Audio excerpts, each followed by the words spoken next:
Trong cái trường học này, có một tồn tại tiệm cận với định nghĩa thần thánh, thì đó hẳn phải là Takamin Takane. Cô nàng không chỉ đứng đầu về học tập, thể thao mà còn là hội trưởng hội học sinh ngay từ năm nhất, tỏa ra một thứ hào quang gọi là sức hút khiến người ta chỉ biết ngước nhìn. Thăng bậc xã hội trong trường ư? Takamin đã vượt xa cái đỉnh kim tự tháp đó rồi, cô ấy là một thực thể riêng biệt, một vị thần đích thực. Còn tôi là Shizuo Tokushi. Sự tồn tại của tôi có lẽ chỉ được nhận ra khi ai đó cần mượn tạm cái ghế. Anh, Shizuo, xin lỗi, mượn ghế tí nhé, một cậu bạn nói. Tôi chỉ biết gật đầu đồng ý, cứ dùng đi, học hành bết bát, thể thao thì thôi khỏi nói, bạn bè cũng chẳng có lấy một mống, đến mức độ tồn tại còn mờ nhạt hơn cả không khí. So sánh tôi với hội trưởng Takamin ư, khác gì đem cái đèn lồng giấy so với chung chùa ngàn cân, một sự sỉ nhục cho cả hai phía. Ấy thế mà, trời trêu thay, tôi và vị nữ thần đó lại có một điểm chung le lói, học cùng trường suốt từ thời tiểu học đến giờ. Nhưng nói vậy thôi chứ, từ bé hội trưởng đã là thần đồng xuất chúng, còn tôi chỉ là cái bóng mờ vật vờ, nên giữa chúng tôi làm gì có cái gọi là giao lưu.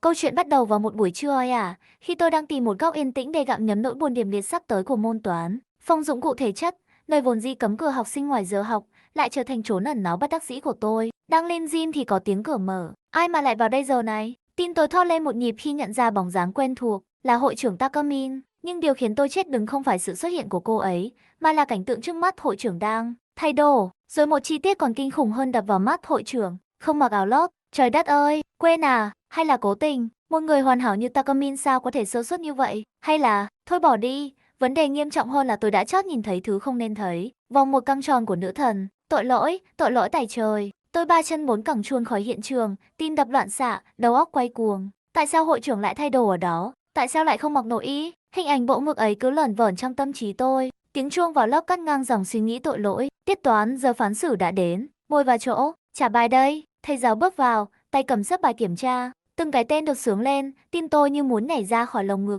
Shizuo, đến lượt tôi rồi. Run rẩy bước lên, tôi nhận lấy tờ giấy định mệnh. 52 điểm. Hả? 52 điểm. Tôi dụi mắt mấy lần, không thể tin nổi. Nhưng niềm vui chưa kịp trọn vẹn thì cả lớp lại được phen xôn xao. Lạ thật đấy, Takamin mà không được 100 điểm. 98 điểm. Hội trưởng cũng có lúc sai à? Đúng vậy, nữ thần Takamin, người được đồn là chưa bao giờ mất điểm nào ngoài 100 kể từ khi vào trường, lần này chỉ được 98. Hội trưởng bình tĩnh bước lên hỏi thầy giáo xem có nhầm lẫn gì không, nhưng câu trả lời là không. Nhưng rồi, một hình ảnh kỳ lạ lại hiện ra trước mắt tôi, hội trưởng cúi xuống nhặt bút, và vòng ba của cô ấy, trông thật, mềm mại. Khoan đã, sao tôi lại thấy cảnh này, lại còn trong lớp học. Shizuo, tôi choàng tỉnh, thầy giáo đang gọi tôi lên nhận bài.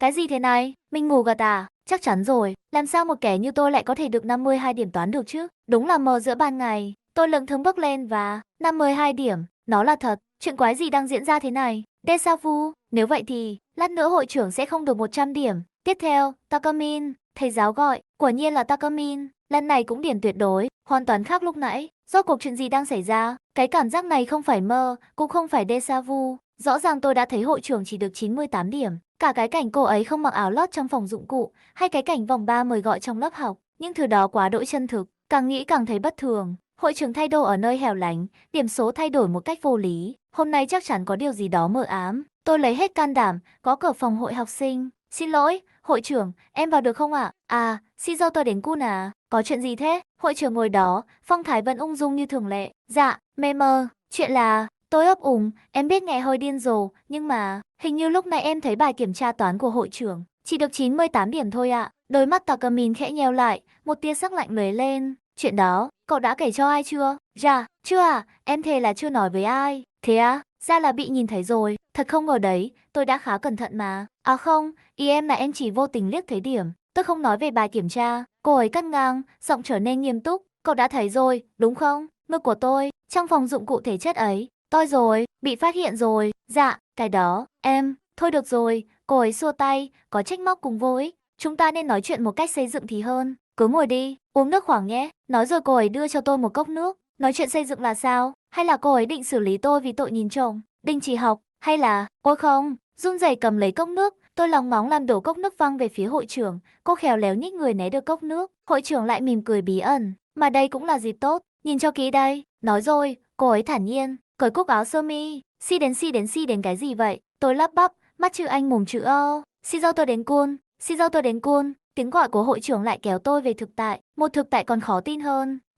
Sao người chị lại ướt thế này? Tôi ngơ ngác hỏi, hoàn toàn quên mất mình vừa làm đổ nước. Còn hỏi nữa à, là cậu làm đổ đấy chứ? Hội trưởng thở dài, thôi, đừng đứng được ra đấy, lau cho tôi đi, kẻo ốm bây giờ. Cô ấy chỉ vào bộ ngực đẫm nước, chỗ này này, cậu làm ướt nhiều nhất đấy, lau cẩn thận vào. Vi đến vâng, tôi như kẻ mất hồn, cầm khăn lau ngực cho hội trưởng, cảm giác mềm mại, ấm áp truyền qua lớp vải khiến đầu óc tôi trống rỗng. Mình đang làm gì thế này? Chắc chắn hôm nay là ngày tận thế của mình rồi. Này, hội trưởng chợt lên tiếng, ngoài việc tôi bị ướt, cậu có nhận ra điều gì bất thường nữa không? Bất thường à? Em còn làm gì sai nữa sao? Chậm tiêu thật đấy. Nhìn đây, cô ấy bắt lấy tay tôi, áp thẳng vào ngực mình. Cảm nhận được chứ? Mau nói xem cậu thấy gì khác lạ đi. Tôi lắp bắp, mặt đỏ như gấc, mềm lắm ạ. Sai bét, hội trưởng cốc nhẹ vào đầu tôi. Khả năng quan sát đúng là con số không tròn chính. Mà thôi, được chạm vào vòng một của nữ thần số một trường này thì có đơ người ra cũng dễ hiểu. Hả? Hội trưởng, đáp án đúng là, cô ấy tuyên bố với vẻ mặt không thể tự mãn hơn, chiếc áo lót tôi mặc lúc nãy đã biến mất rồi. Tôi há hốc mồm, đúng thật, lúc tôi làm đổ nước, rõ ràng cô ấy có mặc, chính xác, đây chính là năng lực của tôi, vẫn còn là thiếu nữ trong trắng thuần khiết đến Eternal và Ginzot. Năng lực này cho phép tôi xóa bỏ hành động cởi bỏ nội y. Năng lực, tôi vẫn chưa hết bàng hoàng. Đúng vậy, bằng cách cởi áo lót, tôi đã khiến việc bị đổ nước trở thành chưa từng xảy ra. Em vẫn chưa hiểu lắm. Biết ngay mà, hội trưởng thở dài, cậu chắc đang thắc mắc, cái áo lót biến đi đâu mất, và tại sao chỉ mình cậu nhớ được chuyện vừa xảy ra, đúng không?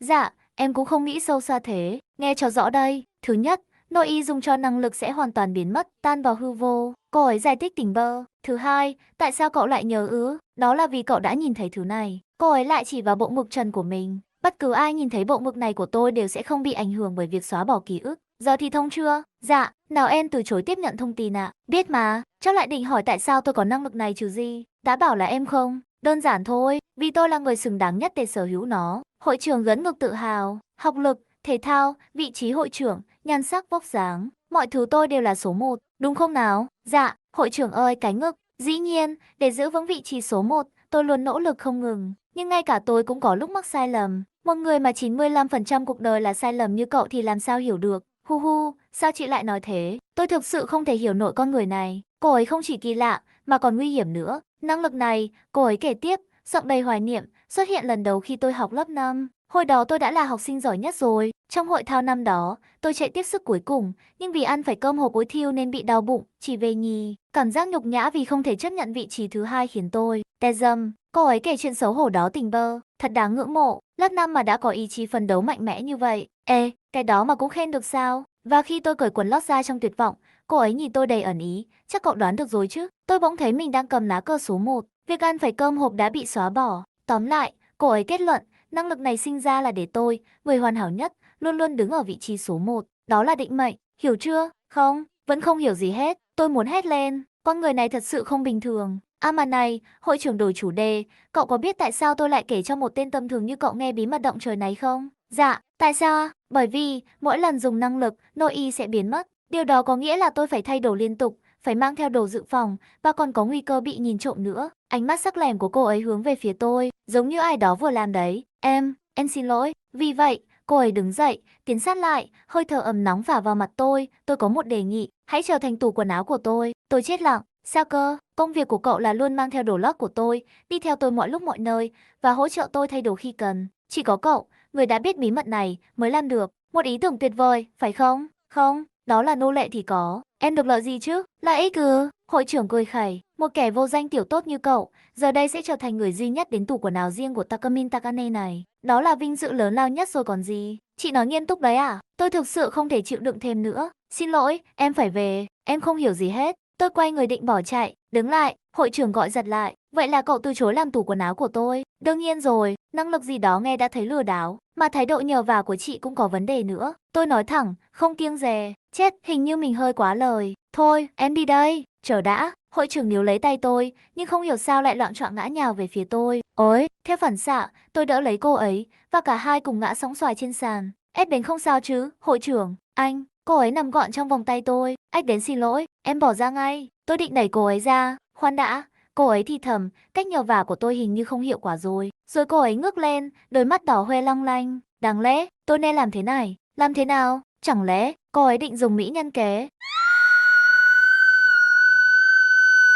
Tiếng hét chói tai của hội trưởng xé tan bầu không khí tĩnh lặng. Cánh cửa phòng bật mở. Có chuyện gì vậy? Hội trưởng, các thành viên hội học sinh và cả đám đông hiếu kỳ ùa vào, bắt lấy hắn. Hội trưởng chỉ tay vào tôi, nước mắt lưng tròng. Ngươi đã làm gì hội trưởng của chúng ta? Gọi cảnh sát mau. Hội trưởng nức nở. Chẳng phải cậu đã cố tình xô ngã tôi, dù tôi đã ra sức chống cự hay sao? Hả? Chờ đã, sao chị lại nói dối? Tôi hoảng hốt tột độ. Bẫy, đây rõ ràng là một cái bẫy. Chỉ vì tôi từ chối làm cái tủ quần áo chết tiệt đó. Cuộc đời tôi thế là chấm hết sao? Bị bắt vì tội danh không hề phạm phải. Muốn mọi chuyện trở lại như cũ không? Giọng nói thi thầm của hội trưởng lại vang lên bên tai tôi, dù vẻ mặt cô ấy vẫn đang diễn vai nạn nhân đáng thương. Ví dụ như, tôi có thể xóa bỏ tiếng hét của mình. Ép đến đúng rồi, hy vọng le lói, năng lực của hội trưởng. Làm ơn, xóa bỏ chuyện này đi. Trước tình thế ngàn cân treo sợi tóc và cả sự hấp dẫn khó cưỡng kia, tôi lắp bắp, vâng, em thề, em sẽ trở thành tủ quần áo của chị. Tốt lắm. Hội trưởng đứng dậy, chỉnh lại váy áo, nụ cười chiến thắng nở trên môi. Xem ra cậu đã hiểu rõ vị thế của mình rồi đấy. Câu tờ đến cun. Cô ấy gọi tên tôi, rồi lại sửa lại. À không, phải là cơ la sất đến cun chứ nhỉ. Tôi chỉ biết cúi đầu chấp nhận số phận nghiệt ngã. Trời ơi, cuộc đời học sinh yên bình của tôi ơi. Sao mặt mày ủ rột thế, cơ lá sất đến cun. Hội trưởng hỏi khi chúng tôi chỉ còn lại 2 người. Tôi vừa cứu cậu khỏi kiết tù tội đấy. Nhưng mà, chuyện đó xảy ra là tại chị mà. Ồ, đó là thái độ nên có với chủ nhân sao? Nên nhớ, tôi có thể xóa bỏ việc đã cứu cậu bất cứ lúc nào đấy nhé. Em xin lỗi á. Tôi vội vàng cúi đầu. Vậy thì, để thưởng cho sự ngoan ngoãn của cậu, tôi sẽ giao cho cậu nhiệm vụ đầu tiên. Hội trưởng ngồi vắt vẻo lên bàn, ánh mắt đầy ẩn ý. Mặc quần lót cho tôi đi. Hả? Gì à? Tôi đã phải cởi nó ra để cứu cậu đấy. Giờ tôi đang thả rông hoàn toàn. Cậu không thể để chủ nhân của mình về nhà trong tình trạng này được, đúng không? Nhưng, chị tự mặc được mà. Eza, ồ, vừa mới thể xong đã quên nhiệm vụ của tủ quần áo rồi sao? Mang theo đồ lót, hỗ trợ thay đồ. Nhớ chứ, đồ lót trong cặp của tôi kìa. Mau lên, nào. Hội trưởng thản nhiên dạng chân ra.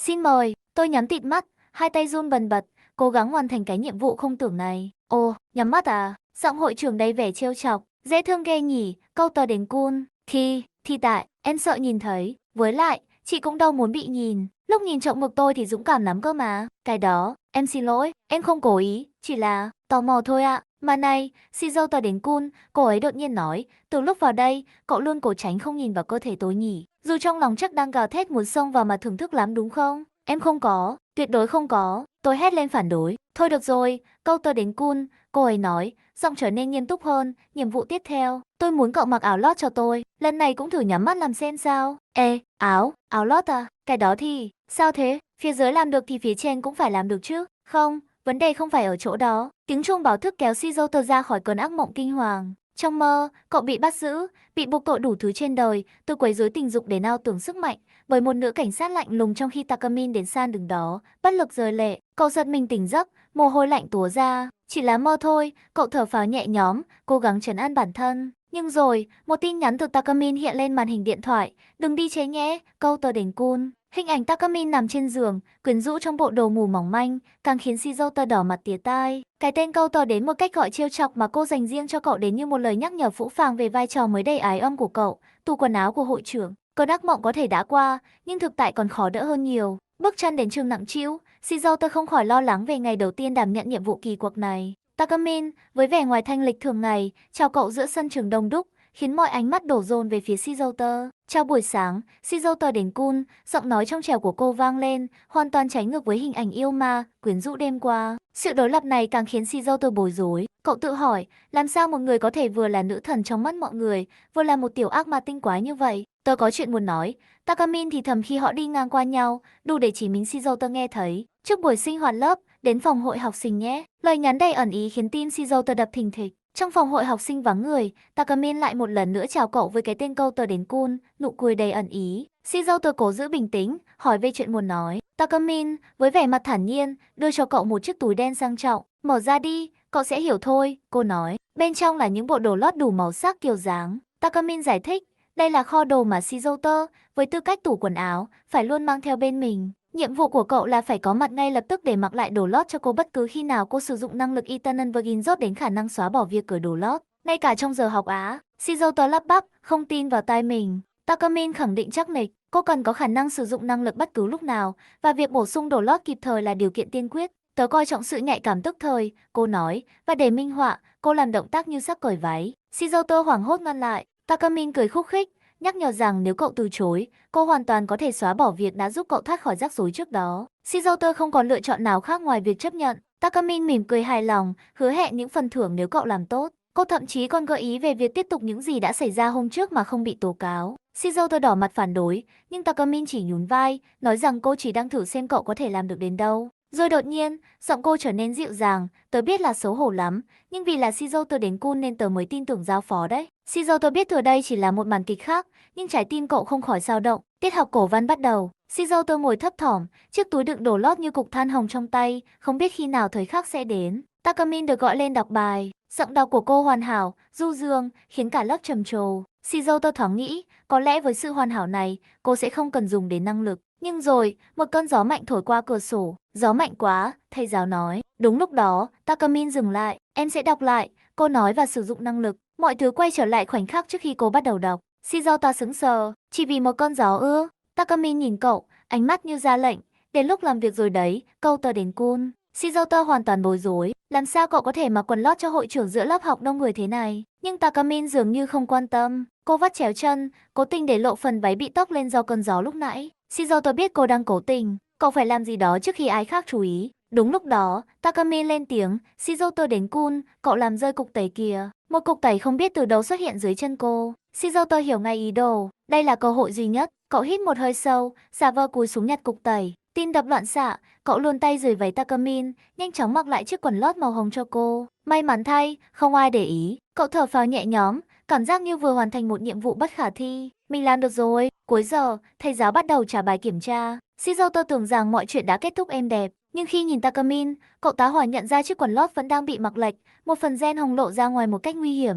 Chết tiệt, lúc nãy mình vội quá. Cậu nhận ra Takamin hoàn toàn biết tình trạng của mình nhưng cố tình không sửa. Ánh mắt cô nhìn cậu đầy thách thức. Đến lượt cậu đấy, tủ quần áo. Shizuto lại rơi vào tình thế tiến thoái lưỡng nan. Chẳng lẽ cô định cứ thế này mà lên nhận bài sao? Hình ảnh hội trưởng hội học sinh gương mẫu với chiếc quần lót mặc lệch trước toàn trường. Không, cậu không thể để chuyện đó xảy ra. Nhưng cậu phải làm gì đây? Cậu đã mặc quần lót cho cô rồi, nhiệm vụ coi như hoàn thành một nửa. Việc mặc lại cho đúng cách là việc của cô chứ. Tiếp theo, Takamin, tiếng thầy giáo vang lên. Shizuto giật mình, không còn thời gian suy nghĩ. Cậu đứng bật dậy, bước nhanh lên bục giảng. Ủa Shizuto, sao lại là cậu? Thầy giáo ngạc nhiên. Em mù gật ạ. Shizuto lắp bắp. Thầy giáo lắc đầu, đưa bài kiểm tra cho cậu. Thôi được rồi, tiện thể mang về cho Takamin luôn đi. Shizuto cầm bài kiểm tra, tim đập như trống trận, tiến về phía Takamin. Eza cảm ơn nhé. Shizuto đến Kun, cô nói, giọng ngọt ngào đầy giả tạo. Shizuto cố tỏ ra bình tĩnh, nhưng mặt cậu đỏ bừng. Cậu tự hỏi tại sao mình lại làm cái việc điên rồ này. Khi Shizuto cúi xuống đưa bài kiểm tra,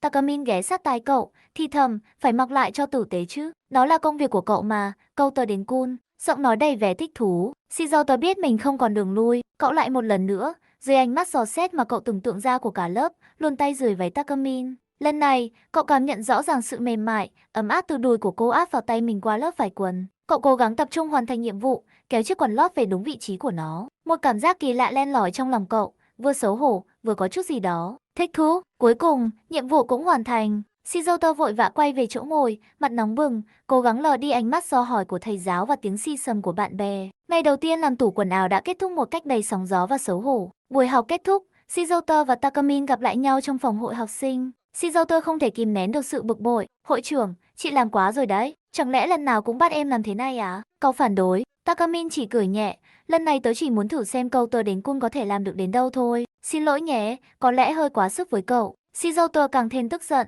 Hơi quá sức á, em con thẳng muốn chết đây này. Với lại, nếu lúc này em không đứng lên thì chị định làm gì? Takamin vẫn giữ vẻ mặt bình thản. Tớ tin tưởng Shizuto đến Kun mà, nên chẳng nghĩ gì cả. Shizuto không tin lời cô nói. Ngược lại, tớ hỏi cậu nhé. Takamin bất ngờ đổi chủ đề. Tại sao cậu lại giúp tớ? Tình huống lúc đó khó khăn lắm mà. Ít nhất thì cậu cũng đã mặc quần lót cho tớ rồi. Shizuto lúng túng. Cậu thực sự không biết tại sao mình lại làm vậy. Hay là, cậu không muốn người khác nhìn thấy đồ lót của tớ? Takamin hỏi, ánh mắt lấp lánh. Shizuto giật mình. Có lẽ nào, cậu vội vàng phủ nhận, không phải, mà nếu thế thì sao chứ? Chị hài lòng vì em làm theo ý chị rồi chứ gì? Không, Takamin đáp, giọng bất ngờ trở nên chân thành. Nếu Shizuto đến Kun nghĩ về tớ như vậy, tớ sẽ rất vui, chỉ vậy thôi. Nụ cười dịu dàng của cô khiến Shizuto lại một lần nữa bối rối. À mà, lúc nãy hình như cậu có nói gì đó thì phải. Takamin đột nhiên hỏi, ánh mắt tinh nghịch. Shizuto giật bắn mình, nhớ lại khoảnh khắc cậu lẩm bẩm điều gì đó khi đang chạm vào đùi cô. Không có, em không nói gì cả. Cậu hét lên, mặt đỏ như gấc. Thật không? Takamin nghiêng đầu, nụ cười càng thêm danh mãnh. Em đã nói là không mà. Shizuto kiên quyết phủ nhận, cố gắng che giấu sự xấu hổ và những cảm xúc hỗn loạn đang trào dâng trong lòng. Tiết học kết thúc, giáo viên thông báo hết giờ và gọi Takamin, yêu cầu cô thu bài tập của lớp và mang đến phòng chuẩn bị ở dãy bi. Takamin nhận lời, cô thu dọn chồng bài tập lớn. Ngay lập tức, hai nam sinh tiến lại gần. Một người gọi Takamin đề nghị giúp đỡ vì thấy chồng giấy quá nặng. Người còn lại cũng nói mình rảnh nên sẽ giúp. Shizuo Tokushi, quan sát và thầm nghĩ hội trưởng thật sự rất nổi tiếng. Takamin cảm ơn lời đề nghị của hai nam sinh kia. Cô nói rằng đáng lẽ sẽ nhờ họ, nhưng rồi quay sang Shizuo, gọi tên cậu. Shizuo ngạc nhiên. Takamin mỉm cười, tiến lại gần chỗ Shizuo đang ngồi và nói, cậu vẫn chưa hiểu mình là gì sao? Bất ngờ, Takamin ngồi trên ghế, kéo nhẹ chiếc quần lót màu hồng xuống và hỏi Shizuo rằng cậu vẫn chưa hiểu vai trò của mình à? Shizuo lắp bắp hỏi ý cô là gì? Cảnh tượng trở lại lớp học bình thường, hai nam sinh vẫn đang đề nghị giúp đỡ Takamin. Cô quay lại nhìn họ, định cảm ơn lần nữa. Shizuo chợt đứng dậy, cắt ngang, nói lớn rằng cậu sẽ giúp. Takamin tỏ vẻ ngạc nhiên nhưng rồi nói, thật là... Cô giải thích rằng mình làm vậy là để giáo dục Shizuo, rằng cô đã cố tình cởi đồ lót ra cho cậu thấy, vậy mà cậu không biết ơn. Shizuo cúi đầu xin lỗi, cậu thầm nghĩ, ra là vậy, với vai trò là tủ đồ, cậu phải hỗ trợ hội trưởng thay đồ, luôn ở bên cạnh cô bất cứ lúc nào. Để cậu nhận thức lại điều đó, hội trưởng đã từ chối sự giúp đỡ của người khác. Takamin bảo lần sau đừng làm phiền cô nữa. Shizuo cầm một phần chồng bài tập. Takamin mỉm cười nói, đi thôi. Họ cùng nhau đi dọc hành lang. Một nhóm học sinh khác, cả nam lẫn nữ, lại tiến đến chào Takamin và đề nghị giúp mang chồng bài tập. Shizuo lại thầm nghĩ hội trưởng thật nổi tiếng, đến đây vẫn có người giúp đỡ. Takamin mỉm cười cảm ơn nhưng từ chối. Cô quay sang một nam sinh, hỏi thăm về trận đấu tập bóng chày hôm qua, nhắc lại việc đội cậu đã thắng trường Kyogoku. Tanaka vui mừng xác nhận và tự tin nói đội bóng năm nay sẽ tiến xa. Takamin khen ngợi và nói mình rất mong chờ. Sau đó, cô quay sang một nữ sinh tên Uter, hỏi về việc cô ấy được chọn vào đội hình chính thức của đội Kendo. Nữ sinh này ngạc nhiên và cảm động vì Takamin biết chuyện đó. Họ tiếp tục đi đến phòng chuẩn bị hóa học. Takamin đặt chồng bài tập xuống bàn, quay lại phía Shizuo và kiểm tra lại. Cô hỏi khi cô hành động một mình, Shizuo phải làm gì? Shizuo có vẻ hơi bối rối nhưng đáp rằng cậu sẽ chủ động đi theo. Takamin gật đầu hài lòng, nói rằng Shizuo ít nhất cũng có trí thông minh hơn loài chim, khiến cậu thầm thở dài vì nghĩ rằng khi chỉ có hai người, cô ấy vẫn giữ thái độ như hội trưởng trước mặt mọi người. Họ lại đi dọc hành lang. Shizuo nghĩ thầm rằng lúc nãy thật vất vả cho Takamin khi phải đối phó với nhiều người như vậy. Takamin đột nhiên quay sang, nói Shizuo đừng có nói xấu cô như thể cô là diễn viên phim người lớn đóng cảnh tập thể. Shizuo giật mình. Takamin khẳng định nếu có đóng thì cô sẽ chỉ đóng phim solo và nhắm đến vị trí số 1 trong ngành. Shizuo hét lên rằng cậu không biết gì hết. Cậu nghĩ thầm, đi đâu cũng có người bắt chuyện, chắc hội trưởng cũng mệt mỏi lắm. Takamin giải thích rằng việc đó là bằng chứng cho thấy cô là một hội trưởng xuất sắc, đáng lẽ Shizuo phải thấy tự hào thay vì phiền phức. Shizuo ngạc nhiên, cô nói thêm rằng, nói về chuyện đó, cô nhớ hết tên và khuôn mặt của tất cả học sinh trong trường. Shizuo hỏi có phải cô nhớ hết hồ sơ của mọi người không? Takamin xác nhận, nói rằng cô đã nhớ hết trong ngày đầu tiên nhậm chức hội trưởng, vì tất cả học sinh đều biết tên và mặt cô, nên việc cô không nhớ họ sẽ khiến cô có cảm giác thua cuộc. Shizuo thầm nghĩ ra là vậy, không phải tự nhiên mà cô ấy được mọi người yêu mến và kính trọng, chắc hẳn phải có những nỗ lực mà người khác không thấy được. Cậu tự hỏi điều gì đã tạo nên con người hội trưởng như vậy? Takamin tiếp tục nói, nhân tiện, hồ sơ của Shizuo Tokushi, 17 tuổi, quê ở Sakado, Seitam, cũng được cô ghi nhớ. Tính cách, ý chí bạc nhược, lòng tự trọng thấp, không có chí tiến thủ. Sở trường không có, nếu phải kể thì là môn quốc ngữ hiện đại, nhưng cũng chỉ ở mức trung bình. Quan hệ bạn bè nhạt nhẽo. Shizuo sốc và tuyệt vọng trước những lời đánh giá đó. Takamin nói thêm rằng gần đây còn có thêm đặc điểm tự ý thức quá mức và tên biến thái thầm lặng. Shizuo kinh ngạc. Takamin hỏi lại có sai không? Shizuo lắp bắp phủ nhận. Cô nói rằng Shizuo quan tâm đến cơ thể cô đến mức muốn nhìn trộm cô thay đồ, nhưng khi có cơ hội đường đường chính chính được nhìn thì lại không dám. Shizuo phản bác, nói rằng cậu chỉ nghĩ hội trưởng sẽ không muốn bị nhìn.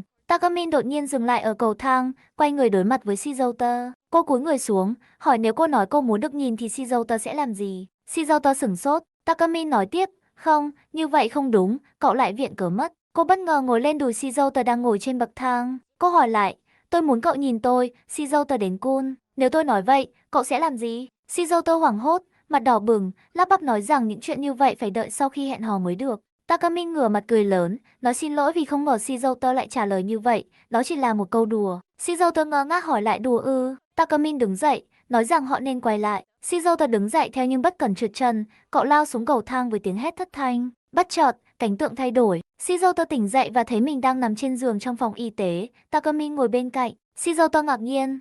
Takamin giải thích rằng cậu đã ngã cầu thang và đập đầu, nhưng tình trạng khá tệ nên cô đã dùng năng lực của mình để làm cho việc đó chưa từng xảy ra. Tuy nhiên, dù cú ngã không xảy ra, ý thức của Shizuo vẫn bị ảnh hưởng và cậu đã ngất đi, nên cô phải đưa cậu vào phòng y tế. Shizuo bàng hoàng nhận ra đó không phải là mơ. Cô hỏi lại về tình trạng khá tệ mà Takamin nhắc đến. Còn Takamin thì bảo cậu thôi cắm mặt vào chỗ ấy của cô đi, vì cô vẫn chưa mặc quần lót sau khi sử dụng năng lực. Chiều tối, tại sân trường, Takamin đến để cổ vũ Shizuto để vượt qua bài môn bổ túc thể dục, còn Shizuto đứng từ xa quan sát. Cậu nghĩ thầm, hội trưởng đúng là được mọi người yêu mến và kính trọng, thật đáng ngưỡng mộ. Takamin đạp xe đi theo nhóm nam sinh đang chạy, tiếp tục cổ vũ. Shizuto nhìn theo bóng lưng cô, chợt đỏ mặt và hoảng hốt khi nghĩ đến việc có thể nhìn thấy quần lót của cô từ phía sau. Cậu tự mắng mình không được nhìn. Tình thế ngày càng nguy hiểm, cậu phải chạy ngay sau xe của hội trưởng để che chắn cho phần mông không mặc phần lót của cô khỏi các nam sinh khác nhìn thấy được. Cậu nằm thở hổn hển khi đến đích và được hội trưởng khen ngợi là đã làm rất tốt và nói đùa rằng việc chạy đầu tiên để nhìn cặp mông chân của cô đã tiết thêm năng lượng cho cậu đúng không? Cậu chỉ đỏ mặt xấu. Hổ, tối đó, Shizuto đang ở nhà, cậu nhận ra mình đã cầm nhầm túi nhỏ mà Takamin đưa cho. Bên trong có lẽ là đồ lót của cô ấy. Cậu nghĩ thầm, mai phải trả lại thôi. Đúng lúc đó, điện thoại reo, là cuộc gọi từ Takamin. Cô chào buổi tối và hỏi Shizuto có phải đang giữ chiếc túi đựng đồ lót không? Shizuto xác nhận. Takamin nói cô định đi chạy bộ nhưng trong túi đó có bộ đồ lót thể thao của cô, mà không may đó là bộ duy nhất cô có. Shizuto ngỡ người. Takamin cúp máy. Shizuto hoảng loạn, nghĩ rằng Takamin định chạy bộ mà không mặc đồ lót. Cậu tự nhủ với vai trò là tủ đồ, cậu phải ngăn chặn chuyện này. Cậu nhận ra đây có thể là một bài kiểm tra xem cậu có hiểu và hành động theo ý của chủ nhân không. Cậu quyết tâm mình không phải là kẻ chạy việc vặt, nhưng cậu suy nghĩ rằng nếu bây giờ mà cô không mặc đồ lót ngoài đường thì không thể sử dụng năng lực và nếu như có tên đồi bại nào giở trò với thân hình ngọt nước của cô thì không thể quay thời gian lại nữa. Shizuto chạy đến công viên gần đó. Takamin đang ngồi một mình trên ghế dài dưới ánh đèn đường và bầu trời đêm đầy sao. Shizuto gọi tên cô, cậu chạy đến, thở hổn hển và đưa lại chiếc túi và nói rằng cậu đến đây không phải vì là tủ đồ của cô mà cậu đến vì lo lắng rằng cô sẽ bị tên nào đó tấn công và còn xuất hiện nhiều cảnh NTR nữa và cậu không thích điều đó. Takamin đứng dậy, nói rằng cô ngạc nhiên khi Shizuto lại lo lắng cho cô. Shizuto lắp bắp phủ nhận. Takamin nói, ồ vậy sao, tôi lại thấy lo lắng cho cậu đấy. Cô nói thêm rằng Shizuto, người duy nhất trên thế giới biết bí mật của cô, là người duy nhất có thể lo lắng cho cô một cách đúng nghĩa. Điều đó khiến cô thấy vinh dự. Shizuto lại buột miệng nói ra những lời lẽ khó nghe. Takamin quay lại, hỏi Shizuto có chắc chắn không? Cô tiến lại gần, nói rằng cô rất vui khi Shizuto lo lắng cho mình. Shizuto đỏ mặt lúng túng. Takamin nói lời cảm ơn, cô rất vui, Shizuto đến cool. Takamin nhận lấy, mỉm cười nói chiếc túi vẫn còn hơi ấm. Cô quay lưng bước đi. Shizuto nhìn theo bóng lưng cô, thầm nghĩ rằng kể từ lúc đó, cậu đã không thể rời mắt khỏi hội trường. Tiết học bơi đang diễn ra tại hồ bơi trong nhà của trường. Các nam sinh và nữ sinh mặc đồ bơi, xếp thành hàng ở hai bên thành hồ. Hội trưởng đang bơi xài với tốc độ đáng kinh ngạc. Các nam sinh đứng xem không khỏi kinh ngạc thốt lên, hội trưởng giỏi quá. Một nam sinh khác nói thêm, thắng cả át chủ bài của đội bơi trong trận đấu giao hữu cơ mà. Shizuto quan sát, nhớ lại rằng đối thủ của hội trưởng, từng là tuyển thủ được tăng cường huấn luyện và đã tham gia chạy huấn luyện ở nước ngoài. Cậu thầm nghĩ, dù chỉ là đấu giao hữu, việc thắng được một đối thủ như vậy thật đáng nể, hội trưởng của La hoàn hảo. Vừa lúc đó, hội trưởng bơi xong, lên bờ, tháo kính và mũ bơi. Cô ấy quay lại nhìn Shizuto và các bạn nam đang đứng đó, nói, làm lại thôi. Shizuto giật mình, hội trưởng vừa dứt lời, khung cảnh xung quanh như biến dạng, thời gian quay ngược lại. Cảnh tượng quay về lúc các học sinh đang chuẩn bị vào vị trí xuất phát trên bục. Giáo viên thể dục hô khẩu lệnh, vào chỗ, các nữ sinh vào tư thế sẵn sàng, chuẩn bị, tiếng còi vang lên, tất cả lao xuống nước. Shizuto ngạc nhiên khi thấy hội trưởng cũng nhảy xuống cùng mọi người, nhưng thay vì bơi sải, cô lại chuyển sang bơi ngửa. Shizuto tự hỏi tại sao hội trưởng lại làm vậy. Cậu đỏ mặt khi nhìn thấy cơ thể hoàn mỹ của hội trưởng khi cô đang bơi ngửa.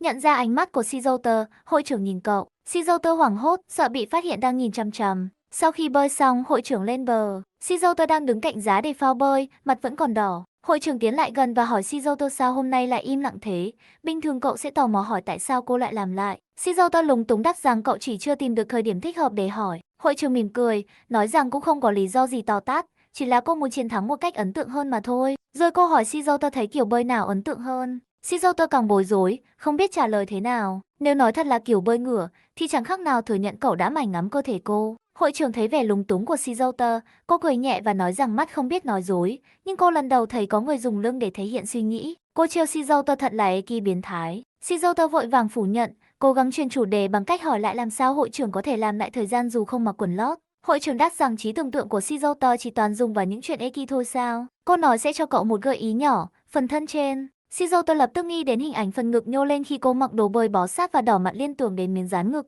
nhưng rồi cậu nhận ra ý cô có thể là thứ khác. Hội trưởng thấy phản ứng của Shizuto liền bật cười nói rằng cậu đang làm gì vậy, mặt cúi gằm xuống. Shizuto ngượng ngùng nói không có gì. Hội trưởng hỏi có phải cậu thấy không khỏe không? Shizuto vội nói mình ổn. Hội trưởng mỉm cười nói vậy thì tốt, rồi hẹn gặp cậu sau giờ học. Tan học, Shizuto vẫn còn bối rối vì những chuyện xảy ra ở hồ bơi. Cậu được hội trưởng dẫn đến một cửa hàng đồ lót. Shizuto ngượng nghịu hỏi tại sao lại đến nơi không phù hợp như vậy, cậu không biết phải nhìn đi đâu. Hội trưởng hỏi tại sao Shizuto lại có rúm người lại thế. Shizuto đáp lại rằng cậu ở đây theo lệnh của hội trưởng. Hội trưởng hỏi tại sao lại đưa cậu đến đây ư? Cô giải thích rằng đồ lót ở nhà đã cũ và ít đi, nên cô muốn mua thêm vài bộ. Cô cầm hai chiếc quần lót màu xanh nhạt và hồng nhạt lên, hỏi Shizuto cái nào đẹp hơn. Shizuto lắp bắp nói cái nào cũng được. Hội trưởng trêu rằng cậu đang ở giữa món khoái khẩu là đống đồ lót mà sao lại không hào hứng gì cả. Shizuto hét lên phản đối, nói rằng cậu không hề hứng thú, chỉ là đang làm theo lệnh thôi. Hội trưởng cười đáp lại, nói rằng Shizuto thật là lý trí. Nếu vậy thì tốt, cô nhờ Shizuto chọn giúp một bộ đồ lót hợp với cô.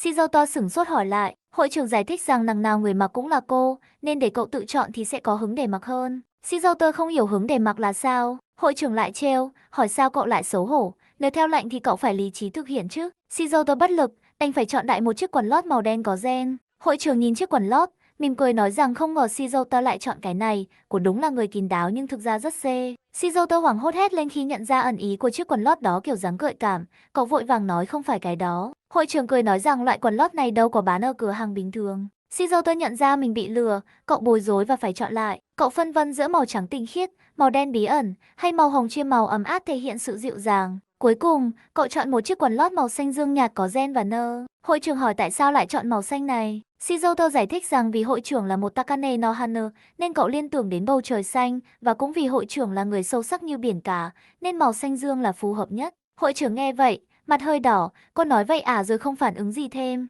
Shizuto lo lắng tự hỏi có phải mình đã chọn sai sở thích của hội trưởng không? Hội trưởng đáp rằng cũng không hẳn là không thích. Hai người rời cửa hàng, đi vào thang máy. Hội trưởng mới hỏi lại Shizuto tại sao lại chọn màu xanh. Shizuto lặp lại lý do vừa rồi, nhưng nói xong lại thấy lý do đó thật trẻ con. Hội trưởng bất ngờ dùng tay chặn Shizuto vào tường thang máy, nhìn sát mặt cậu và nói thật đi, nếu không nói thật, tôi sẽ không cho cậu ra khỏi đây đâu. Shizuto hoảng sợ. Sau đó, Shizuto cảm thấy không khỏe, có lẽ vì những chuyện căng thẳng vừa xảy ra. Cậu nằm nghỉ trên giường ở nhà. Hội trưởng đến thăm, nói rằng thấy cậu có vẻ mệt nên cô đã đến. Shizuto ngạc nhiên. Hội trưởng ngồi xuống bàn học, nói rằng cô đã nghĩ Shizuto sẽ có những thư mục không đứng đắn trong máy tính và cô muốn kiểm tra xem sở thích của cậu thế nào, nhưng máy tính của cậu lại chẳng có gì. Shizuto hét lên phản đối, hỏi tại sao cô lại tự tiện vào phòng cậu để lục lọi đồ đạc. Hội trưởng đáp rằng đó chỉ là nói đùa, cô đến để chăm sóc cái tủ đồ của mình thôi, vì nếu Shizuto hỏng thì sẽ ảnh hưởng đến cuộc sống của cô. Cô hỏi Shizuto đã ăn uống gì chưa? Shizuto đáp cậu không thấy đói. Hội trưởng nói sẽ nấu cháo cho cậu.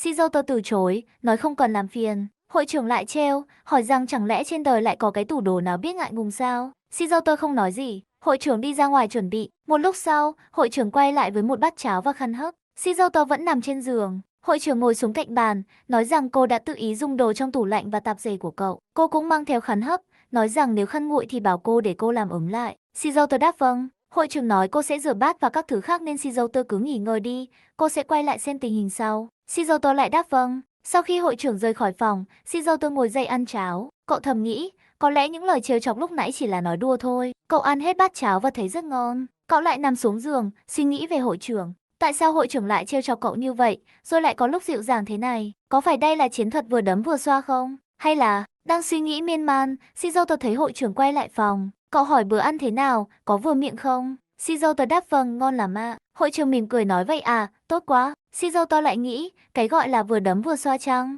Hội trưởng bất ngờ ngồi xuống mép giường. Shizuto hoảng hốt hỏi cô định làm gì? Hội trưởng đáp, ngủ chung. Shizuto càng kinh ngạc. Hội trưởng giải thích rằng khi bị sốt, việc giữ ấm cơ thể là rất quan trọng. Shizuto phản đối, nói rằng cậu ổn. Hội trưởng không nói gì, vén chăn lên và nằm xuống cạnh Shizuto, ôm lấy cậu. Shizuto cứng đờ người. Hội trưởng nói rằng cô không hề trêu chọc, đây là việc cần thiết cho chủ nhân của tủ đồ. Cô nói Shizuto cứ coi cô như một cái ôm lớn là được. Shizuto nghĩ thầm, làm sao có thể coi như vậy được khi người đang ôm cậu là mỹ nữ số một trường học, chỉ mặc một lớp áo đồng phục, không mặc bơ da hay quần lót. Cậu sợ mình sẽ có những suy nghĩ không đúng đắn. Hội trưởng nói rằng cô đang làm tất cả những điều này vì cậu, nên cậu đừng nghĩ lung tung, hãy ngủ đi. Nếu không, cô sẽ coi cậu như rác thải cỡ lớn và mang đi thành lý. Shizuto thầm nghĩ, câu nói đó mới đúng là hội trưởng thường ngày, lạnh lùng và ra lệnh. Tuy nhiên, cậu cảm nhận được sự ấm áp và mềm mại từ cơ thể hội trưởng. Cậu nghe thấy tiếng tim đập nhẹ nhàng của cô. Lời xin lỗi khe khẽ nhưng chân thành lúc nãy của cô lại vang lên trong đầu cậu. Và rồi, sự hiện diện của hội trưởng hoàn hảo, nữ thần của trường, lại trở thành một cô gái bình thường tên Takamin Takane. Cảm giác yên bình lạ thường bao trùm lấy Shizuto. Hội trưởng hỏi Shizuto đã ngủ được chưa? Shizuto lì nhì đáp vâng. Hội trưởng mỉm cười hiền dịu. Shizuto chìm vào giấc ngủ trong vòng tay của hội trưởng. Nhìn gương mặt say ngủ của Shizuto, Takamin bất giác nhớ lại một ký ức xa xăm. Hình ảnh quá khứ hiện về, một buổi chiều nhiều năm về trước. Cô bé Takamin khi ấy, với mái tóc ngắn hơn và dáng vẻ có phần rụt rè, đang ngồi thu mình dưới mái hiên, lặng lẽ nhìn một chú mèo con màu đen đang run rẩy trong chiếc hộp giấy. Chú mèo có vẻ đói và lạnh. Đúng lúc đó, cậu bé Shizuto với dáng người nhỏ nhắn xuất hiện, tay cầm một hộp sữa nhỏ. Cậu bé không nói nhiều, chỉ lặng lặng đặt hộp sữa xuống gần chỗ chú mèo, rồi ngồi xuống cạnh Takamin, cùng cô bé quan sát chú mèo uống sữa một cách ngon lành. Ánh mắt Takamin khi đó nhìn Shizuto có chút gì đó khác lạ, một sự tò mò và có lẽ là cả chút cảm mến dành cho cậu bạn tốt bụng, dù bề ngoài có vẻ hơi ngốc nghếch này. Hình ảnh đó vụt qua trong tâm trí Takamin hiện tại. Cô khẽ mỉm cười, một nụ cười phức tạp mà chính cô cũng không rõ ý nghĩa. Có lẽ, mối quan hệ giữa cô và Shizuto đã bắt đầu từ những khoảnh khắc giản đơn như vậy. Buổi học dường như kéo dài vô tận đối với Shizuto. Cậu lén lút cúi đầu, cố gắng hoàn thành bài tập về nhà bị bỏ quên dưới gầm bàn, lòng thầm lo lắng không biết có bị giáo viên phát hiện hay không. Ngước nhìn lên bảng, cậu thấy hội trưởng Takamin đang tự tin giải một bài toán phức tạp mà không gặp chút khó khăn nào. Khi cô đặt viên phấn xuống và viết thì bất ngờ thầy giáo lùi về sau va vào Takamin. Shizuto nghĩ ngay đến việc hội trưởng sẽ dùng năng lực của mình để thay đổi sự việc sao cho hoàn hảo nhất.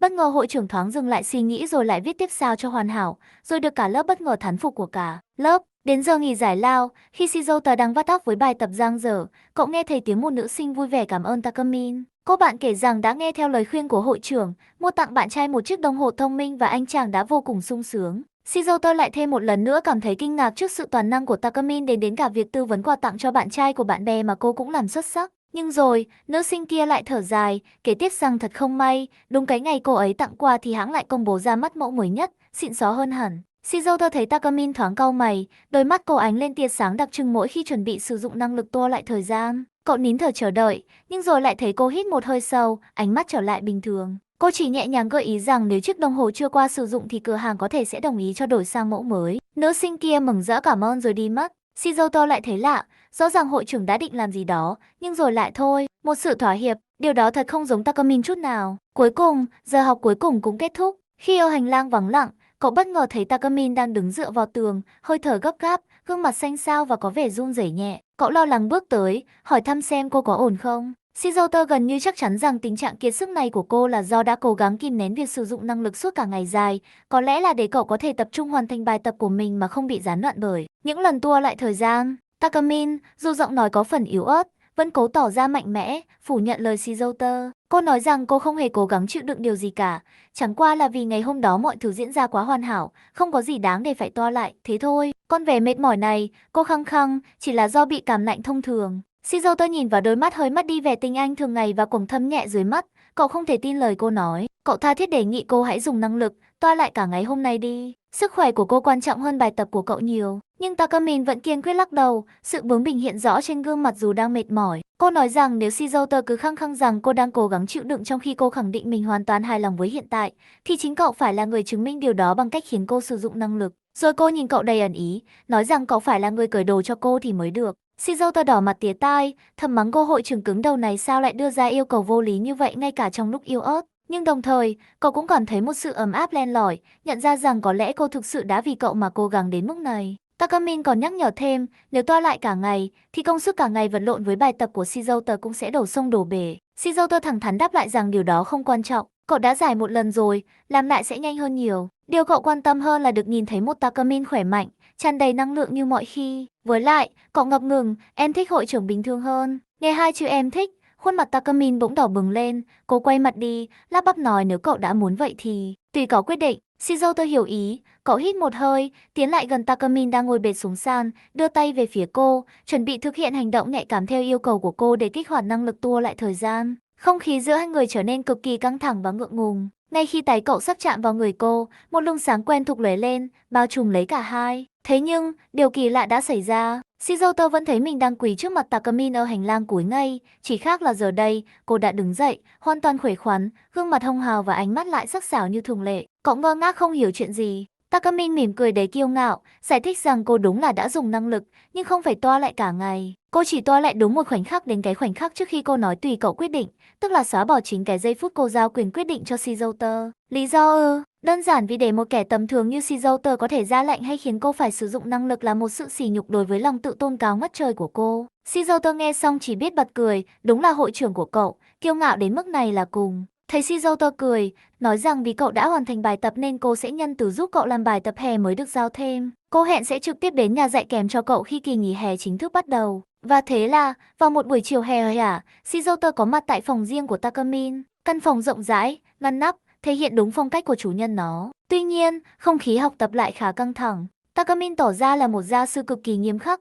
Cô liên tục chỉ ra những lỗi sai dù là nhỏ nhất trong bài làm của Shizoto, bắt cậu phải làm đi làm lại cho đến khi hoàn hảo mới thôi. Giữa buổi học, Takamin đứng dậy đi pha cà phê. Cô quay lại nói với Shizoto rằng bố mẹ cô đã đi du lịch mấy ngày rồi, phải đến ngày kia mới về. Căn nhà rộng lớn này giờ chỉ có 2 người. Nghe vậy, tim Shizoto bất giác đập nhanh hơn một nhịp. Cậu cố gắng gạt đi những suy nghĩ vẩn vơ, tự nhủ mình đến đây là để học bài. Thấy Shizoto có vẻ uể oải và tiến độ làm bài quá chậm, Takamin ngồi xuống ghế sofa đối diện, bắt chéo chân, nhìn cậu với ánh mắt tinh nghịch. Cô buộc tội cậu đang cố tình làm bài sai, câu giờ để có cớ ở lại nhà cô qua đêm, rồi tìm cơ hội này nọ. Cô còn nhấn mạnh rằng kế hoạch của cậu sẽ không thành công đâu, vì trong nhà không chỉ có 2 người, mà còn một con vật nữa.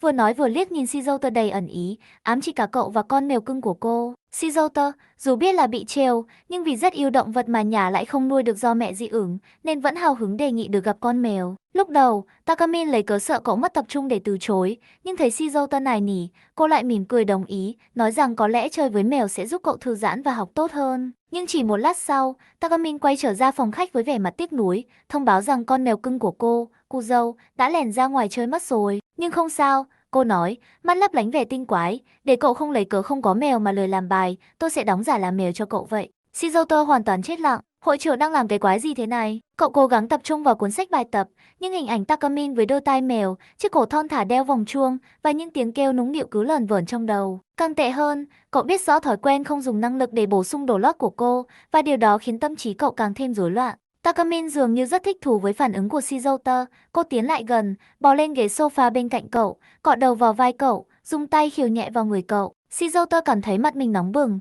cậu lắp bắp xin cô dừng lại, nói rằng cậu đã đủ thư giãn rồi. Takamin mỉm cười, đồng ý sẽ không làm mèo vì cậu nữa, nhưng rồi lại nghiêng đầu, nói thêm nhưng mà tôi thấy vui, nên sẽ tiếp tục làm mèo thêm chút nữa năng, rồi lại dụi đầu vào người cậu, khiến Shizoto chỉ muốn hét lên vì khổ sở. Mai đến khi trời sẩm tối, thu dọn sách vở chuẩn bị ra về, nhưng đúng lúc đó, mưa bắt đầu rơi nặng hạt, và Takamin thông báo rằng theo dự báo thời tiết, trận mưa lớn này sẽ kéo dài đến tận sáng mai, nói rằng cô không thể để cậu về trong thời tiết nguy hiểm thế này được, nhớ có chuyện gì thì cô sẽ áy náy lắm, và đề nghị cậu nên ở lại qua đêm. Shizoto ban đầu ngập ngừng từ chối, nói rằng cậu chỉ cần ngủ tạm ở hành lang là được. Cô sắp xếp cho cậu một phòng ngủ dành cho khách, mời cậu dùng bữa tối và tắm rửa sạch sẽ, thậm chí còn nháy mắt trêu chọc rằng nếu cậu muốn, cô có thể vào kỳ lưng giúp. Đang lúc Shizoto còn đang bối rối chưa biết phải làm sao thì một tiếng meo vang lên ngoài cửa. Con mèo đen Kuzo đã về. Takamin vui vẻ bế nó lên, giới thiệu với Shizoto. Cậu sung sướng đón lấy con mèo, vuốt về bộ lông đen mượt của nó, khiến nó hết lời. Takamin đứng bên cạnh,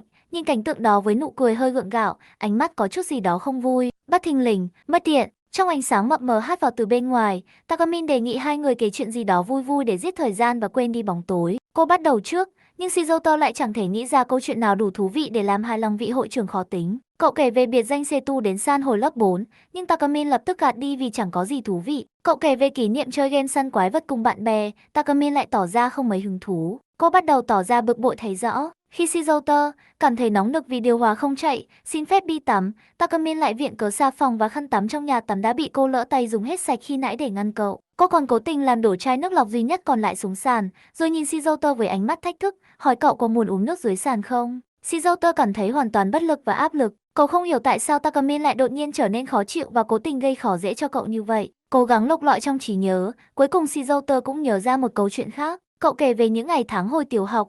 Cậu không nhớ rõ là lớp mấy, đã cùng một cô bé hàng xóm ít nói chăm sóc một chú mèo hoang trong công viên gần nhà. Hai đứa trẻ thường mang phần cơm chưa còn thửa ra cho mèo ăn. Cậu nhớ nhất là vào một ngày mưa bão rất lớn, y hệt như đêm nay. Cả cậu và cô bé đó, không hẹn mà gặp, đều cùng lúc tất tả chạy ra công viên với chiếc ông to và khăn khô để tìm cách che chở cho chú mèo. Chính vào ngày hôm đó, cô bé đã bất ngờ tỏ tình với cậu. Nhưng Shizoto khi ấy còn quá nhỏ và nhút nhát, đã hoàn toàn bối rối và không biết phải đáp lại thế nào. Kể từ sau hôm đó, cậu không bao giờ gặp lại cô bé hay chú mèo ở công viên nữa. Shizoto thú nhận rằng cậu luôn cảm thấy hối tiếc vì đã không kịp hỏi tên hay lớp của cô bé, và có lẽ chính vì sự hối tiếc đó mà cậu chưa bao giờ coi đó là một kỷ niệm vui vẻ trọn vẹn. Lần này, Takamin lắng nghe rất chăm chú, ánh mắt cô dao động lạ thường. Khi Shizoto kết thúc câu chuyện, cô im lặng một lúc lâu rồi mới khẽ hỏi, nếu bây giờ gặp lại cô bé đó, cậu sẽ làm gì? Giọng nói của cô có chút run rẩy. Shizuto ngạc nhiên trước câu hỏi và sự thay đổi thái độ đột ngột của cô. Cậu tò mò hỏi ngược lại, hội trưởng, lẽ nào chị biết cô bé đó sao? Takamin giật mình,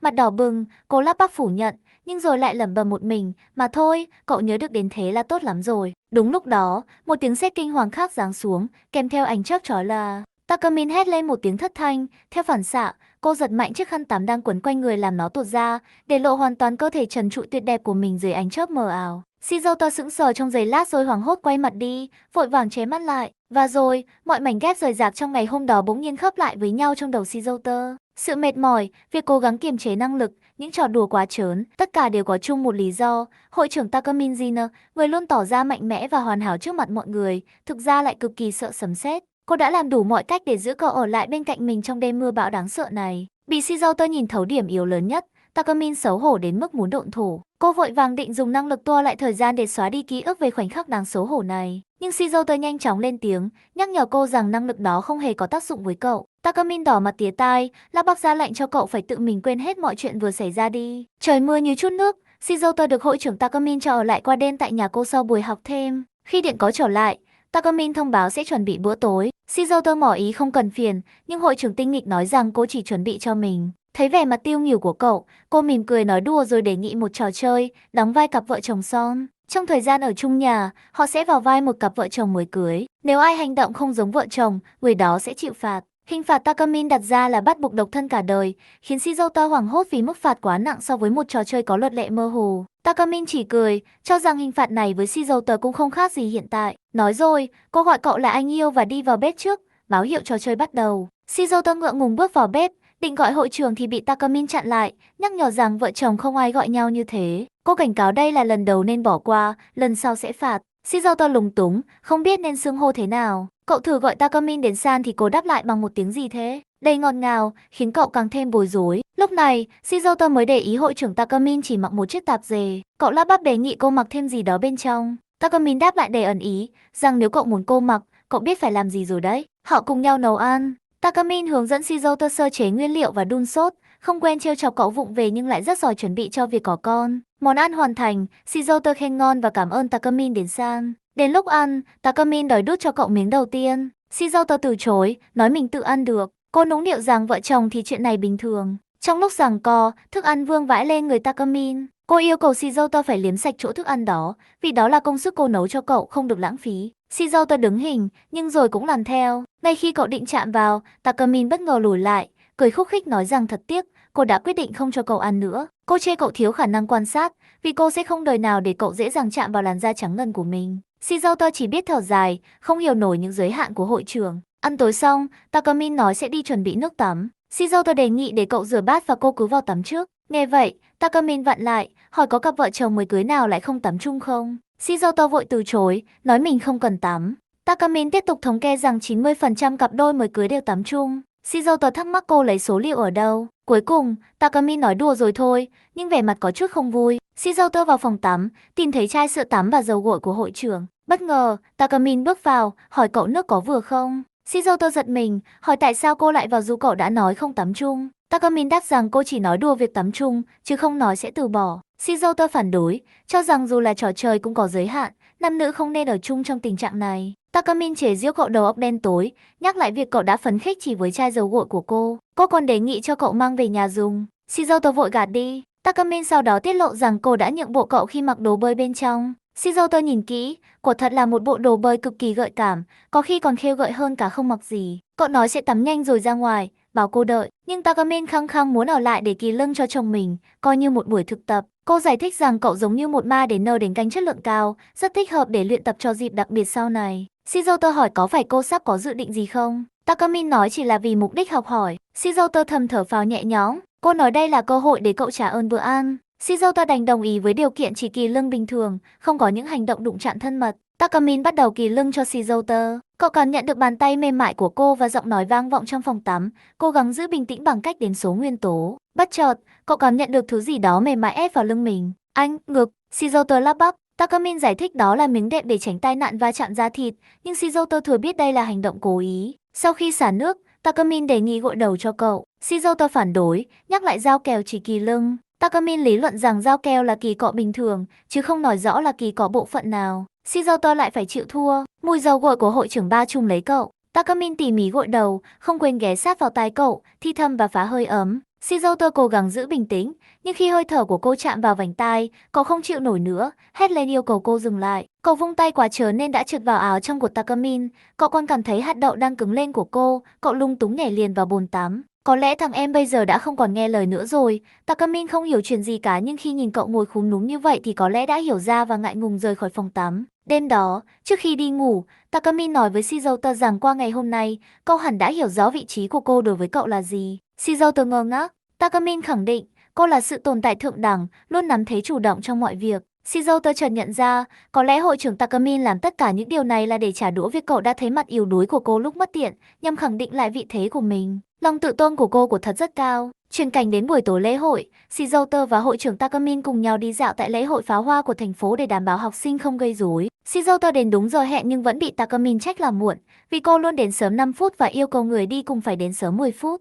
Cả hai đều mặc yukata. Sau một hồi đi tuần, họ quyết định nghỉ chân. Takamin bất ngờ yêu cầu Shizuto mặc giúp cô, khiến cậu ngạc nhiên. Cô giải thích rằng hôm nay cô không mặc đồ lót bên trong vì yukata dễ lộ viền, thực chất cô có mặc một lớp lót mỏng nên không tính là không mặc gì. Shizuto tìm một chỗ vắng người, Takamin liền diễn cảnh bị đứt quai guốc, nhờ thầy giáo sửa giúp. Shizuto hiểu ý, giả vờ sửa guốc để giúp cô mặc đồ lót. Trong lúc đó, Takamin cất giọng nũng nịu, khác hẳn ngày thường. Khi pháo hoa bắt đầu, họ cùng nhau ngắm nhìn. Tiếng xì xầm vang lên từ gần đó. Này, hai người kia trông chẳng hợp nhau chút nào. Shizuto thoáng nghĩ, nếu hội trưởng nghe thấy, chắc cô sẽ nói việc so sánh hai người đã là một sự sỉ nhục. Cậu bất giác tưởng tượng nếu hẹn hò với hội trưởng, có lẽ cô sẽ cảm ơn cậu đã đi cùng, dù cho rằng việc bạn trai đi cùng bạn gái là đương nhiên. Rồi cậu nghĩ đến viễn cảnh cô mời cậu về nhà sau lễ hội. Đang chìm trong suy nghĩ, Shizuto bất giác chạm vào người Takamin. Cậu vội vàng xin lỗi. Takamin có vẻ không để tâm, nói rằng khu vực này không có vấn đề gì. Rồi đột nhiên, khung cảnh quay trở lại thời điểm họ vừa bắt đầu đi tuần ở khu vực đó. Shizuto ngơ ngác. Takamin giải thích cô đã làm lại để bắt đầu từ điểm tập trung, tuần tra các khu vực khác nhau rồi quay lại điểm này cho tiện. Họ đến một khu vực có nhiều cặp đôi người lớn. Takamin nói có lẽ không cần tuần tra ở đây. Đúng lúc đó, một cặp đôi gần đó có hành động thân mật. Cô gái đòi bạn trai uống bia rút rồi họ hôn nhau. Hội trưởng Takamin quay sang Shizuto, nói cô muốn uống nước và bảo cậu đưa. Shizuto hiểu rằng đây có thể là một cái bẫy, hoặc cô thực sự muốn cậu làm như cặp đôi kia. Cậu quyết định đưa cho cô một chai nước chưa mở. Takamin có vẻ không hài lòng. Sau đó, cô lại yêu cầu Shizuto mặc giúp vì pháo hoa làm mọi người không để ý. Shizuto lại giúp cô trong khi mọi người đang mải mê ngắm pháo hoa. Sau đó, họ lại làm lại và tiếp tục đi tuần ở một khu vực khác. Cứ mỗi lần làm lại, Shizuto cảm thấy hội trưởng ngày càng khó chịu hơn. Họ đến một nơi vắng vẻ, chỉ có hai người. Shizuto nghĩ mình đã làm hội trưởng bực mình vì cứ lơ đễnh. Nhưng cậu cũng thấy hội trưởng có chút kỳ lạ. Cô liên tục làm lại sau những lúc họ nghỉ ngơi, hoặc khi đến những nơi vắng vẻ, có nhiều cặp đôi. Việc quay lại điểm xuất phát cũng không hợp lý. Cậu cố gắng sâu chuỗi các sự kiện. Đang lúc nghỉ ngơi, Shizuto bất ngờ thấy Takamin vén tà áo yukata lên, để lộ thứ gì đó. Cô hỏi cậu thấy thế nào? Shizuto bất giác thốt lên, rất đẹp ạ. Takamin mỉm cười hài lòng, một nụ cười nhẹ nhõm. Shizuto không rõ lời khen của mình là dành cho pháo hoa hay cho cảnh tượng trước mắt. Hội trưởng Takamin rủ cậu về. Shizuto vẫn không thể hiểu được mục đích của hội trưởng Takamin khi liên tục quay ngược thời gian trong suốt buổi lễ hội. Trong một ngày nghỉ hè, Shizuto đang ở trong phòng thì nhận được cuộc gọi từ Takamin. Cô nàng đột ngột thông báo cuối tuần này họ sẽ cùng nhau đi tham quan trường đại học, vì đằng nào Shizuto cũng rảnh. Shizuto ngạc nhiên trước sự bất ngờ này, nhưng Takamin giải thích đó là đợt Open Campus của trường Aogaku danh tiếng. Mặc dù kỳ thi tuyển sinh còn tận năm sau, cô muốn đi xem trước các lựa chọn tiềm năng.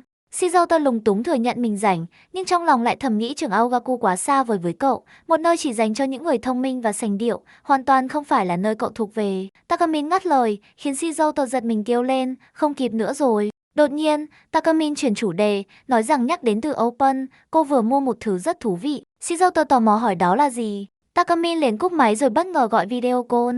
Trên màn hình, Takamin từ từ vén áo lên, để lộ chiếc áo lót Open bờ ra cực kỳ khêu gợi, chỉ che đi phần nhạy cảm nhất của bộ ngực đồ sộ. Shizuto hét lên kinh hãi, lắp bắp hỏi tại sao cô lại mặc thứ đó và tại sao nó lại hở hang đến vậy, chỉ che đúng phần cần che. Takamin thản nhiên giải thích rằng cô mua nó trên mạng và đang mặc thử. Cô còn kể lại kỷ niệm lần mua Macro bikini ở cửa hàng, khi nhân viên bán hàng tỏ ra rất ngượng ngùng vì món đồ quá táo bạo. Shizuto phản bác rằng người mua mới là người đáng lẽ phải thấy ngại. Takamin liền đổ lỗi ngược lại cho Shizuto, nói rằng chính cậu là nguyên nhân. Cô nhắc lại lần họ cùng đi mua đồ lót, chiếc quần lót mà Shizuto chọn ban đầu đã khiến cô tò mò về cảm giác khi mặc những món đồ lót Open. Không để Shizuoka kịp phản ứng, Takamin tiếp tục khoe chiếc quần lót có thiết kế tương tự, cũng vô cùng hở hang, qua video call. Shizuoka một lần nữa hét lên, vội vàng che mắt lại và yêu cầu cô đừng cho xem nữa. Takamin thích thú trêu chọc, nói rằng Shizuoka không cần phải cúp máy, vì thứ cậu đang thấy trên màn hình chẳng qua chỉ là khuôn mặt ngốc nghếch của chính cậu phản chiếu lại mà thôi. Shizuoka bực bội phản đối, nói mình không ngốc đến vậy. Takamin lại đưa ra một lời dụ dỗ, rằng nếu Shizuoka học cùng trường đại học với cô, cậu sẽ có nhiều cơ hội được thấy những thứ như thế này. Shizuoka không hiểu ý cô. Takamin liền vẽ ra một kịch bản như trong phim người lớn, cô được nhiều người theo đuổi ở trường, vô tình tham gia một câu lạc bộ tennis thực chất là một ổ thác loạn, rồi dần dần nghiện cảm giác tình dục, cuối cùng trở thành một super bitch chuyên mặc đồ lót khiêu gợi để quyến rũ đàn ông. Shizuoka kinh hãi hét lên rằng đó rõ ràng là cốt truyện của một bộ phim ép. Cậu phản đối kịch liệt, nói rằng dù chỉ là đùa thì cậu cũng không muốn vào những câu lạc bộ như vậy. Takamin mỉm cười đầy ẩn ý, nói rằng nếu Shizuoka không muốn cô bị lôi kéo vào những chuyện như thế, thì cậu biết phải làm gì rồi đấy. Cô đặt điện thoại xuống bàn, lần này cô kéo áo lên cao hơn nữa, để lộ gần như toàn bộ bộ ngực đồ sộ được bao bọc bởi chiếc open bra ra. Cô lặp lại đề nghị, Shizuoka hãy học cùng trường, làm người hầu phòng kiêm vệ sĩ cho cô. Nếu cậu làm được, cô sẽ cho cậu xem những chỗ không thể thấy được như một phần thưởng. Shizuoka hoàn toàn choáng váng trước sự táo bạo của Takamin, chỉ biết lắp bắp rằng cậu sẽ không thể nào thi đỗ với trình độ hiện tại. Đúng lúc đó, một con mèo đen tên Kuzo nhảy lên bàn, làm điện thoại của Takamin rơi xuống, cuộc gọi video kết thúc. Shizuoka ngơ ngác nhìn vào điện thoại của mình, một tin nhắn từ Takamin hiện lên, coi như trả trước, nếu không vào cùng trường đại học, cậu sẽ bị phạt. Shizuoka chỉ biết than trời vì sự phi lý của cô nàng hội trưởng. Vài ngày sau, Shizuoka và Takamin cùng nhau đến trường Hogaku để tham quan theo đúng kế hoạch. Shizuoka cố tình đến sớm hơn Takamin, hy vọng sẽ không bị cô mắng mỏ nữa. Tuy nhiên, khi Takamin xuất hiện, cô vẫn cho rằng việc Shizuoka đến sớm hơn cô là hỗn láo, khiến cậu lại một lần nữa kêu ca về sự vô lý của cô. Sự xuất hiện của Takamin với thân hình quyến rũ và phong thái tự tin lập tức thu hút ánh nhìn ngưỡng mộ xen lẫn đỏ mặt của các nam sinh xung quanh. Takamin thông báo trước khi buổi giới thiệu khóa bắt đầu, họ sẽ đi dạo một vòng quanh trường. Trong lúc tham quan thư viện và các hành lang, các nam sinh vẫn không ngừng liếc nhìn Takamin. Shizuoka thầm nghĩ Takamin trông thật sự rất hợp với không khí của một trường đại học danh tiếng, giống như một sinh viên yếu êm thực thụ, không ai có thể nghi ngờ điều đó. Takamin bất ngờ quay lại, nhắc nhở Shizuoka đừng nhìn cô chằm chằm như vậy, dù cô có trông giống một nữ sinh đại học xinh đẹp đến đâu thì cậu cũng nên tập trung vào việc tham quan trường. Shizuoka lúng túng chối bay chối biến. Takamin một lần nữa nhấn mạnh rằng việc cô có một cuộc sống sinh viên rực rỡ hay không hoàn toàn phụ thuộc vào Shizuoka. Cô lặp lại đề nghị cậu hãy học cùng trường và tiếp tục vai trò người hầu phòng kiêm vệ sĩ. Nếu Shizuoka không thực hiện được, cô lại vẽ ra viễn cảnh đen tối như trong phim người lớn. Cô có thể sẽ bị chụp lén khi thay đồ trong lớp, rồi bị những bức ảnh đó uy hiếp, sau đó bị ép nghỉ học và cuối cùng trở thành gái mại dâm số 1 ở Kabukicho. Shizuoka lại phải hét lên phản đối, cho rằng đó hoàn toàn là cốt truyện ép và tiền đề thay đổi trong lớp đã là vô lý rồi. Không hiểu sao Takamin lại có thể nghĩ ra những tình huống kỳ quặc như vậy. Cậu thắc mắc tại sao Takamin lại cho rằng mình sẽ bị chụp lén nếu không có cậu ở bên. Takamin cười khen Shizuoka thiên tài và bảo cậu đừng làm vẻ mặt ngớ ngẩn như một kẻ ngốc. Shizuoka nghe thấy lời nói thầm đó. Takamin bắt đầu nghiêm túc và hỏi Shizuoka rằng cậu sẽ làm gì sau khi học xong.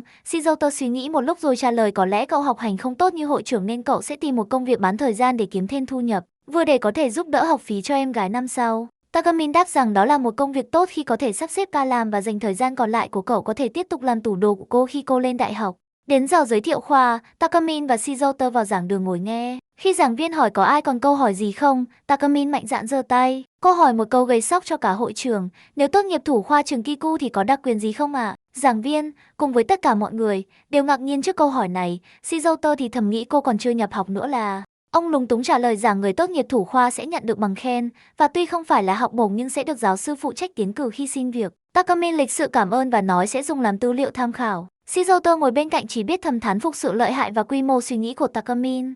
Sau đó, khi giảng viên hỏi còn ai có câu hỏi gì khác không, kể cả những câu không liên quan trực tiếp đến buổi giới thiệu, Takamin quay sang Shizuoka, khẽ nói, tôi quyết định rồi. Shizuoka ngơ ngác hỏi cô quyết định gì. Takamin đáp, làm lại. Ngay lập tức, thời gian dường như quay ngược, hình ảnh con bướm nhiều màu sắc bay qua một cánh cửa thời gian. Thời gian bắt đầu quay trở lại, Takamin tiếp tục giơ tay và hỏi một lần nữa. Cô giải thích rằng cô muốn làm cho nó hoàn hảo hơn và cũng muốn tạo công ăn việc làm cho Shizuoka. Rồi Takamin bất ngờ dựa vào bàn, váy ngắn hơi xộc, xệch, để lộ đôi chân thon dài. Cô nhìn Shizuoka với ánh mắt khiêu khích, rồi chỉ tay xuống đùi mình, ra hiệu cho Shizuoka mặc lại quần lót cho cô.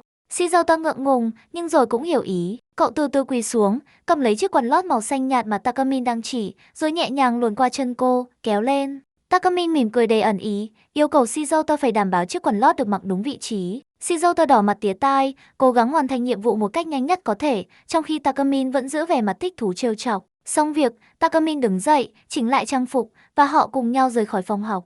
Khi họ đi dạo trong sân trường đại học, ánh nắng chiều vàng rực rỡ. Takamin nói rằng sau này nếu cậu kiếm được việc làm còn cô đi học đại học thì mối quan hệ hiện sẽ chấm dứt, nên bây giờ chỉ còn 1 năm cho đến thời gian đó, nên cô sẽ cố gắng sử dụng cậu nhiều nhất có thể. Và việc cô nói rằng cậu phải tiếp tục làm tủ đồ của cô trong khi làm việc bán thời gian chỉ là nói đùa mà thôi. Cậu thực sự nghĩ rằng tôi sẽ lợi dụng cậu đến mức đó sao? Cho nên từ giờ hãy cố gắng làm thật tốt nhé. Shizuto bắt đầu nghĩ rằng ban đầu mối quan hệ này thực sự là lợi dụng, nhưng trải nhiều chuyện và tiếp xúc nhiều với Takamin cậu không còn nghĩ như vậy nữa. Ngày hôm sau, khi Shizuto đứng ở bến xe buýt, cậu nhìn nhiều người đàn ông xung quanh đổ dồn ánh mắt về phía Takamin, có kẻ còn huýt sáo. Shizuto hoảng hốt và nhìn thấy váy của cô đang vướng lên trên, để lộ chiếc quần lót ren màu hồng nhạt, cậu vội vàng che chắn cho cô. Takamin dường như không mấy để tâm, chỉ mỉm cười rồi kéo váy xuống. Sự cố không dừng lại ở đó. Khi họ cố gắng bắt tàu điện, Takamin liên tục gặp vận rủi. Khi về tàu điện của cô liên tục gặp lỗi, suýt thì lỡ tàu điện. Cuối cùng khi lên được tàu, Shizuto lại phát hiện ra một điều kinh hoàng hơn. Takamin không mặc áo lót. Hai đầu nhũ hoa của cô hằn rõ lên qua lớp áo sơ mi mỏng, như mời gọi những ánh mắt tò mò. Shizuto đỏ mặt, cố gắng đứng chắn trước mặt cô. Takamin nhận ra và hỏi Shizuto rằng, có vẻ hôm nay cậu chăm chú nhìn vào ngực tôi hơi nhiều đấy. Nói rồi cô đặt tay mình lên ngực và nhận ra rằng hôm nay mình đã quên mặc áo ngực khi ra đường. Cô đỏ mặt tía tai rồi cúi mặt xuống vì xấu hổ. Nhưng rồi, khi tàu đến ga và cửa mở ra, vạt áo của Takamin không may bị kẹt vào cánh cửa đang đóng lại. Một tiếng rẹt vang lên, hàng cúc áo sơ mi của cô bung ra, để lộ toàn bộ bộ ngực căng tròn, không hề có sự che chắn nào. Shizuto hét lên một tiếng thất thanh, theo phản xạ lao tới dùng cả hai tay che đi phần ngực trần của Takamin, trong khi những hành khách khác trên tàu đều trố mắt nhìn. Shizuto cảm nhận được sự mềm mại và nóng bỏng qua lòng bàn tay, mặt cậu đỏ bừng như gấc chín. Cậu lắp bắp xin lỗi Takamin. Trong lúc Shizuto còn đang hoang mang, Takamin khẽ nói, phải làm lại thôi. Cô từ từ đưa tay xuống dưới váy, và Shizuto hiểu rằng cô chuẩn bị làm gì. Ngay trên chuyến tàu đông đúc, Takamin cởi chiếc quần lót của mình ra. Một luồng sáng chói lòa bao trùm lấy họ. Shizuto tỉnh dậy trên giường vào lúc 7 giờ sáng, nhận ra mình đã quay lại buổi sáng của ngày hôm đó. Cậu bàng hoàng khi biết mình phải trải qua ngày này lần thứ hai. Shizuto nhận thấy hôm nay Takamin thật sự rất kỳ lạ. Cô liên tục gặp phải những sự cố ngớ ngẩn, hoàn toàn không giống với hình ảnh hội trưởng hoàn hảo, lạnh lùng và thông minh mà cậu vẫn biết. Cậu tự hỏi liệu có phải do cậu đã nhìn thấy mặt yếu đuối của cô, hay là do năng lực quay ngược thời gian đã gây ra tác dụng phụ nào đó. Cậu tự nhủ, dù có tham gia lớp học thêm ở trung tâm luyện thi cũng khó có thể đỗ cùng trường với Takamin,